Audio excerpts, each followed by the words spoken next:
welcome to the SVG-TV news for Friday, January 8th. I'm Khalil Kato with the details. On Thursday, SVG confirmed 55 new COVID-19 cases.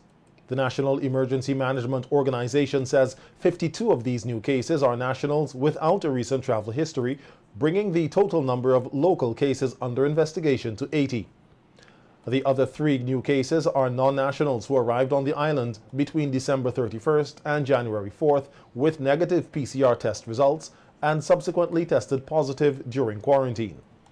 NEMO said there are currently 5 distinct clusters to which most of the local cases can be linked, and that contact tracing, further linking and testing related to all the local cases is ongoing. St. Vincent and the Grenadines has now recorded 204 cases of COVID-19. 102 persons have recovered and 102 remain active.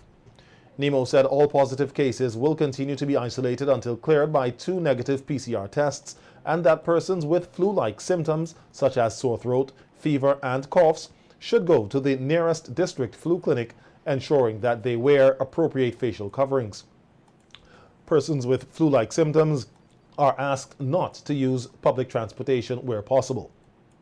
In light of the sharp increase in COVID-19 cases in the country, the protocol for mass gatherings has been revised, and effective today, indoor gatherings are limited to 10 persons and outdoor gatherings to 20. Additionally, public transportation vehicles are required to limit the number of passengers to 6 less than the number of passengers they are licensed to carry. As a result, an 18-seater van will only carry 12 passengers, a 22-seater 16, and a 28-seater 22 passengers. The protocol for the entry of travelers to SVG has also been revised, and effective Monday, January 11th, all travelers from high-risk countries must stay 14 days in a quarantine facility. Travelers from a medium-risk country must stay 7 days in a similar facility. The public is also strongly urged to continue to wear facial coverings, sanitize hands regularly, and maintain physical distancing as far as possible. And on radio today, Prime Minister Dr. Ralph Gonsalves reassured the public that despite the increase in COVID-19 cases in the country, there is no need to panic. He says, as a people, it is important to always keep a level of patience and calm and to follow the revised protocols of the Ministry of Health, Wellness and the Environment. No need for any panic in relation to the increase of cases of COVID-19. And we have to always keep a patience and a calm and put everything in a balance. And what we have to do, we have to listen to the Ministry of Health officials, the Health Services Subcommittee of NEMO. They put out their protocols, and they're advising us between today and Friday next week in respect of mass gatherings. To outdoors, keep it as a maximum of 20 persons. Indoors, 10 persons. And usual, if you have indoors, the temperature checks, the question of masks, well, both in and out. Addresses of people if you have an event indoors to help with contact tracing, sanitization. Dr. Gonsalves also encouraged the minibus operators to follow the revised protocols, which include a reduced number of passengers allowed in buses and for everyone to wear masks to reduce the spread of the virus. If one person wears a mask and another one doesn't wear the mask, it's not helpful, because you wearing the mask, you can be infected by the person who not wearing the mask. So that everybody should wear their mask to try and reduce the extent of infection, of the transmission of the virus. And we must hand sanitize, and we must make sure that we keep your distance. Be reasonable social distancing. PM Gonzalez said that persons should keep in mind that while none of those who have tested positive for COVID-19 in the clusters are in a critical state, there are 2 persons in the hospital and 2 at the Argyle isolation facility. This spike which we have, 104 persons, but we must remember and keep the balance about it, that 100 persons are not in any institution, no hospital, no isolation, they're in quarantine. But they're not sick. Relatively speaking, they have had the virus in a mild form. And I said there are 4, 2 in a hospital setting and 2 out at isolation. And we therefore keep a balance. It's not a death sentence. It's not Ebola or HIV and AIDS in the earlier days of HIV and AIDS. We just keep a sense of balance, sense of proportion, and do the basics. The Prime Minister further encouraged persons to stay at home this weekend and to avoid large mass gatherings. Basically this weekend, as we did, for instance, when we had the weekend at Easter, that long weekend last year, try and stay home. Your home is your bubble. Monday, there's no school for next week, but we do the instruction, the teaching by distance. The schools are, the teachers are pretty well equipped. The students have devices, and those who don't have devices, there are methods to teach by distance and learn by distance. And I repeat, everybody just be calm and let us get over this particular hump. Despite the increase in COVID-19 cases in the country, Executive Director of the Chamber of Industry and Commerce, Anthony Regisford, says a national shutdown will be catastrophic at this time for businesses. In an interview with SVG-TV News yesterday, Regisford said most businesses have been adhering to the protocols put in place by the Ministry of Health, Wellness and the Environment as they strive to maintain some level of normalcy in their operations. He noted that 2 major supermarkets, Massey Stores and CK Graves, have already implemented mask wearing in addition to hand washing or sanitizing to enter their businesses. He said last year a number of businesses saw a reduction in demand for their goods or services, including hotels, bars, gyms, hairdressers and spas. While no official evaluation of the economic effects of the COVID-19 pandemic has been carried out, Regisford pointed to the Chamber of Commerce's reduction in revenue by 30% as evidence of the pandemic's impact. As the country enters a new phase of the pandemic with a number of local cases, Regisford is hopeful that SVG can avoid any extended lockdowns. The extended shutdown that goes into a month, 2 months, it would be catastrophic. It's very few businesses can keep people employed, okay, pay full wages, keep the wheel turning over, pay utility bills, meet the expenses that do not go away because you are on a shutdown, okay, for an extended period of time. Regisford said conditions are not favorable for small economies like St. Vincent and the Grenadines to absorb the effects of a shutdown. Our economy, I make the point again, is a small, open economy. We're impacted on what, badly enough, on external factors. And when we have an internal issue, such that you have to close the domestic economy, that is a double whammy. The head of the Chamber of Industry and Commerce used the opportunity to urge members of the public or customers to adhere to the protocols of the various business houses in order to keep the economy and themselves healthy. This is why I go back and make the appeal to the citizens of St. Vincent to please observe with COVID protocols and at every turn minimize the risk of transmission. And that way, we would be able to keep the wheel turning over without having to stop it. The wheel stops, then we are into a situation that nobody desires. On Wednesday this week, SVG received support from the Organization of Eastern Caribbean States, the OECS, in its fight against COVID-19.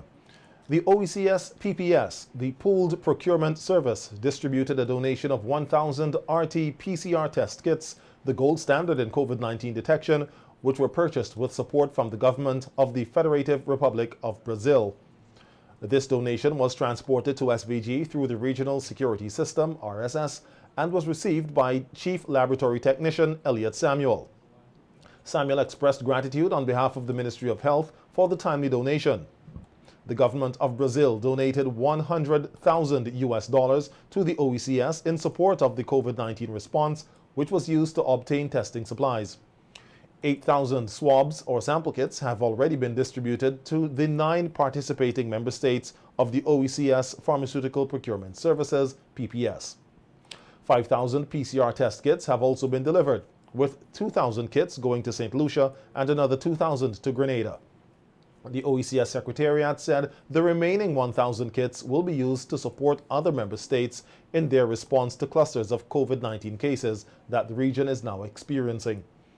It said the distribution to SVG and the receipt of these supplies through the Brazilian government is yet another example of the benefits to be derived from the OECS Economic Union and highlights the impact the OECS Commission enlists by being the voice for its member states in the international arena.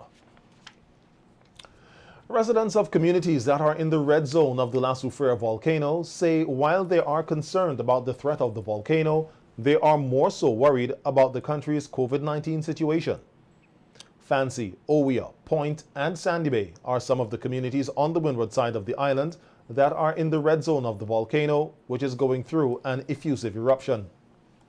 Over the past few days, the National Emergency Management Organization, NEMO, has hosted several meetings with residents about the importance of preparation in the event of an evacuation.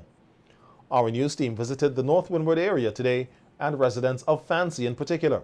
They say while they are better informed and are prepared to leave their homes in the event of an evacuation, their main concern at this time is COVID-19.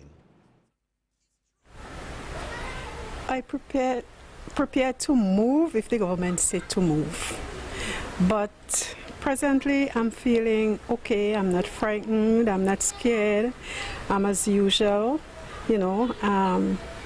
Well, when you hear about the corona, the COVID, it gives you a kind of scare leaving here to go down there, and then you don't know who you're mixing with and so on. It's a kind of scary that way, but if they said to evacuate, I am willing to move. I said I have confidence. If anything have to happen, I have confidence I will leave. Yes, I will go. Once they say to evacuate, I will go. But now the corona is up. We have to be careful with that too. Because while they're carrying us to the camp, we have to be careful. The concern is not the suffering for me. It's the corona. I will say that because 1971, I was a little girl when the first suffered. Because if you had to move from here and go else, you had to mix with other people, and that is what we want to do, mix with other people. So I don't know if they have as much home for us that one family could get a 2-hour, 3-bedroom house for itself, you know, and then we could be comfortable and happy and stuff like that. Okay. Because I would like to cook my own food. I don't want nobody cook no food for me.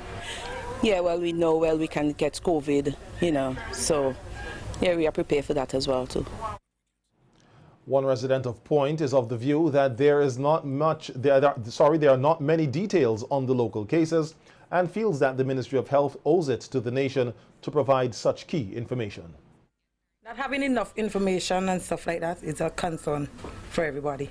Knowing that they don't really know the base of it, what's causing it and stuff like that, and hearing the cases are rising and stuff like that, it's a big concern.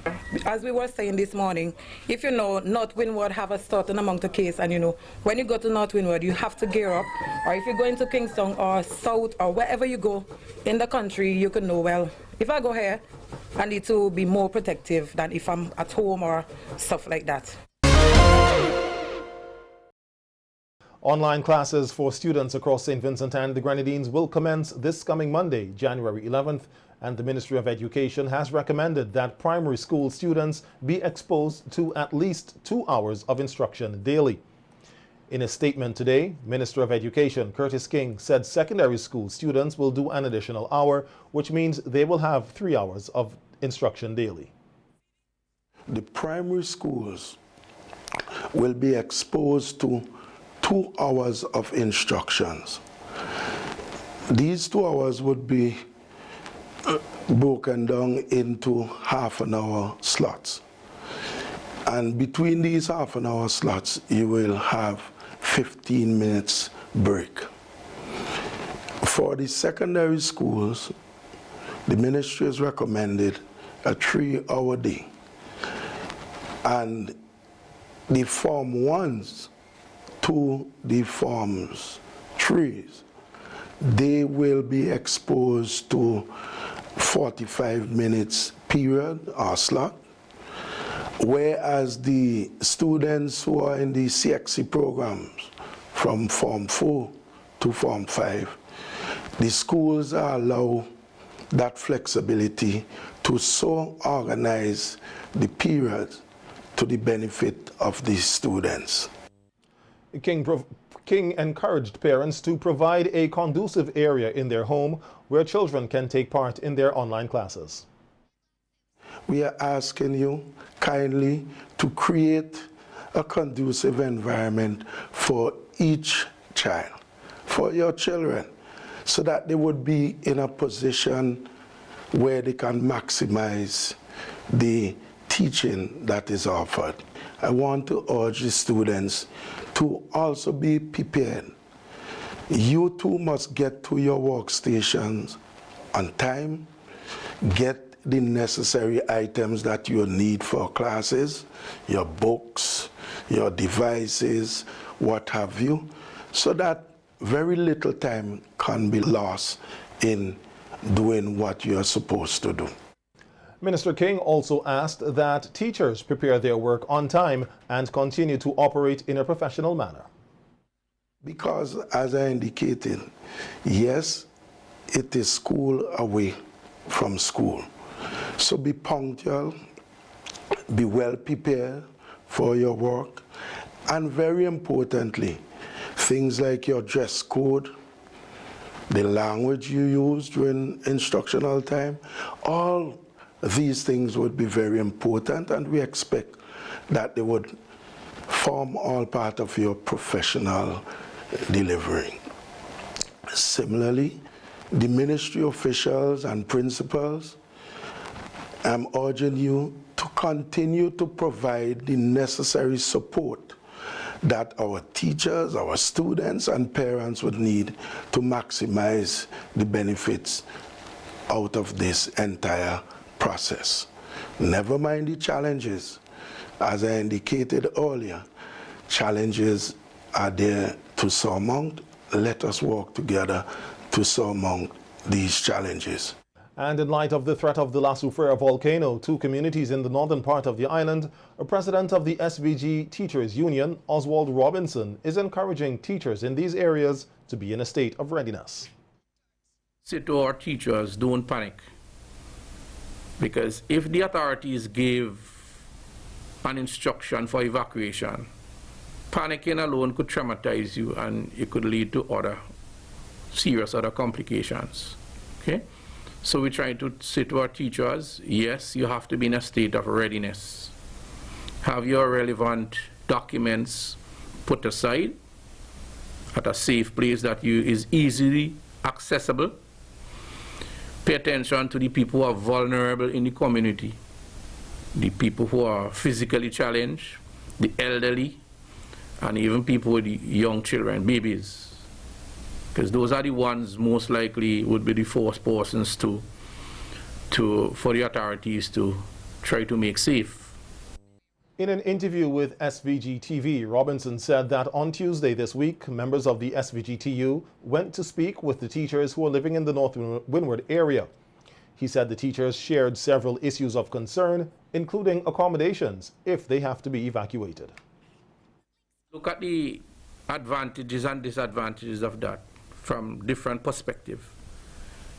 We also examine people who would want to stay with a relative or a friend, and also the advantages and disadvantages of that. Those who indicated about going to the state, they expressed concerns about their property, because life comes first, that's what we stress, and their property, like the animals, the home, etc. And we say to them, well, if there is an eruption, like in 1975, an explosive eruption, the scientists would be in a position to give notice. Because I know in 1979, people were monitoring, and it was sometime they were going back to their homes and look after the animals and return, because when an explosion was going to take place. The SVG-TU president reminded teachers that in the case of an emergency, they will still have to be on duty and encouraged them to keep in contact with the relevant authorities. Robinson further said that with all that is going on in the country, teachers will need psychological support, and it is his hope that this will be provided to them. At some point in time, we hope that the psychosocial support will be put in place for teachers, guidance, counseling, to help them to, deal with the situation. Because, as you know, a lot of our teachers are predominantly young. Some of them did not have the experience of 1975 when it erupted. So you still have to provide that education. Robinson said that the SVG-TU is already seeking help regionally and internationally from associated unions to provide assistance to their members in the case of an emergency. We have already sent to the Caribbean Union of Teachers through WhatsApp, but we intend to do it formally to announce the increased volcanic activity, and in the event there's an eruption, what support we could solicit. Also from Education International, which is the worldwide education union for all educators throughout the world, we intend to draw to the attention. Providing an update on the activities at La Soufrière on radio today, Professor Richard Robertson, who is leading the three-member monitoring team from the UWI Seismic Research Center, said that the volcano dome continues to grow, with a lot more gas coming out, which is causing more damage to the vegetation nearby. Professor Robertson said that the volcano dome is growing at a rate of 1.5 cubic meters per second, with a total volume of 1.5 million cubic meters. Would begin to notice more is because you have a lot of gas coming out, and one of the things that the gas is rich in is sulfur dioxide, and sulfur dioxide essentially forms a dilute acid when it mixes with water, and therefore you're going to see a lot more damage to the vegetation, certainly at the summit area, and it might extend further down the lower flanks of the volcano. So you might see some damage to vegetation, and it looks very brown in some parts of the summit. That's kind of part of the effects of the sulfur. And in fact, it illustrates one of the reasons we tell people not to go to the summit, because of the impact, the damaging impact of the gases. The geologist said he and the other members of his team continue to set up new stations on the western side of the volcano, and that he is hoping to receive more support next week. Right. One of the backbone of monitoring earthquakes is really looking at the shaking of the ground, putting out instruments that measure that shaking called seismometers. We have installed seismometers now. We have pre-existing stations at Belmont and in the south in Camden Park. We have put out stations and refurbished stations in Wallabu. We have one on the summit that we need to reinstall and refurbish. And then Fancy over here, Georgetown, we had put out one in Georgetown before. So these measure the ground shaking, and the idea is that as new magma that's perhaps gas-rich comes through, it will shake the ground because it has to break the rock, it has to push through to get to the surface, and we detect it with the earthquakes. The other thing we put out are GPS, what we call GPS stations. GPS stands for Global Positioning System, which is really a mechanism for determining your precise position anywhere on the earth. And what that does is tells us something about whether the volcano is changing shape, what we call deforming, ground deformation. Professor Robertson said some of the methods they intend to use going forward to help with the monitoring of the volcano are the use of more technical GPS stations, satellite images, and collecting samples of the dome itself. Beneath the surface, and to do that you need remote techniques like seismometers, like GPS stations, and like the gas, but also the cameras, which allow you to see without actually physically going there. But there are other things like using satellite imagery, which allow us to a certain extent detect the swelling. And also one of the things that's kind of critical also is to collect a sample of the dome itself, or the material that's coming out. That tells us something about where it's coming from, how it's evolving, what kind of material it has in it. It could help us to partly detect whether it looks like something that is more likely to be explosive or not. And even the material that's coming out changes over time. So we'd like, as soon as possible to capture and get some that came out earlier on. And as time progresses, one of the things that we'll do is actually continue to sample the magma. And residents in North Windward, which is in the red zone of the volcano, say they are satisfied with the daily updates on what is happening with La Soufrière, and that they are ready to evacuate, especially those who have never witnessed its eruption. Our news team was in the area today and spoke with some residents of Fancy and Sandy Bay, who said they are ready for any eventuality. Can do about it. We will have to leave. Yeah, it's a human, it's a nature thing. So it's nothing we can do about it. So if we have to go, we have to go. And have some clothes and things pack up already in suitcase. So you just grab and move. My kitchen where if I boss or chop. I never experience it, so me have to leave when people have to leave. That's just really on my passport, my documents and what's not. But if anything will happen, I will move out with my mother and my father because I don't pack already. Okay. It's something I never really experienced it. I hear the elders talk about it when Europe was that was the last time at Europe. Mm-hmm. Well, I don't know what it is like. So I'm just preparing for whatsoever. God knows. He knows everything. He knows if I would send my family and I would stay or whatever, but right now we haven't got anything planned in. I have a little bit of food stuff. Well, not that a bit. Some food stuff I have them in a container. Just in case I have to move, I will move with those things too. And a little bit of meat from the Christmas buy now. I will put them in a container again, and I will not like them to be spoiled. In the village of Point, some residents say they are hoping for the best, but are prepared for the worst. To tell the honest truth, we are not scared, we are not fearful, because we are prepared. We know we are living in the red zone, because that's what we have been educated by. We are living in the red zone, so we are not scared. So, they had a meeting over here, and we live in that Point. We went over there, and we were educated about evacuated from Point to wherever location they evacuate us to. So, we are prepared. Yeah, we have plans. We have relatives downtown, so if it's anything, we're gonna evacuate. It's a bit scary, not, haven't experienced it before, but I've heard about it. We already packed, as they have said, to pack some stuff and prepare, so we are prepared to evacuate if we have to. If we heard, some people could spread rumors and say things. So my sister in Beckwith told me I must ready pack, so if it's anything I could come and meet her. So me say yes, so I already done pack. Meanwhile, in Owia, our news team spoke with some elderly men who are adamant that even if there is an evacuation order, they will not be moving. They say it is in their genes as Carib men to trust their survival instinct. I am 76 years of age. I'll send my wife and my daughter, which are living with me, and my grandchildren for safety. I'll stay home. Listen, you don't understand.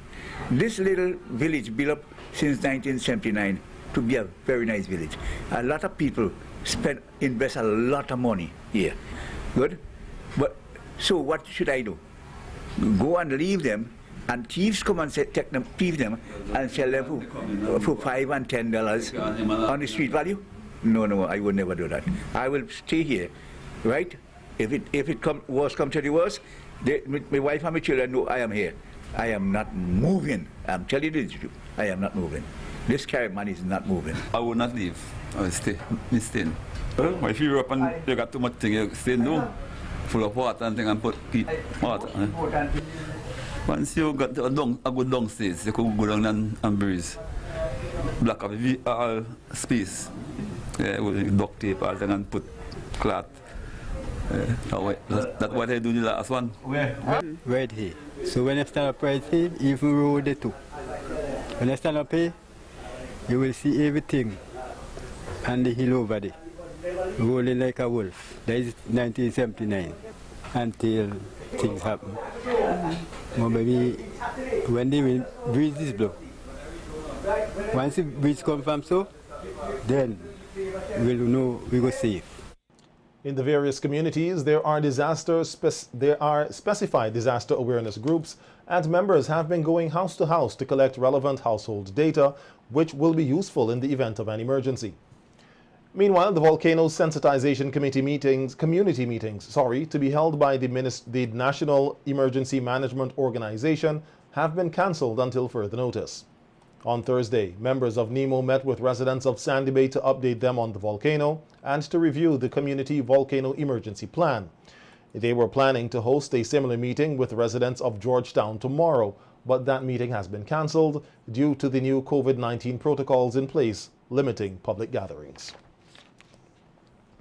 In light of the recent increase in COVID-19 cases, the prize-giving ceremony for the annual 9 Mornings Festival, scheduled for tomorrow at the Peace Memorial Hall, has been cancelled. The National 9 Mornings Committee said this is in keeping with the new protocols for public gatherings issued by the National Emergency Management Organization. The committee says the prizes won during the season for all competitions can be collected at the office of the Department of Culture, located in the Methodist Building, from Monday between the hours of 8 a.m. and 4:15. Persons visiting the Department of Culture are asked to comply with all relevant health protocols, including the wearing of face coverings. The SVG 9 Mornings Committee thanks everyone for their participation in and support of the 2020 9 Mornings festivities, which were held under the theme, Keeping the Christmas Spirit Alive in 2020. The National Lighting Up competition was won for the 8th consecutive year by Point Village in the North Windward constituency.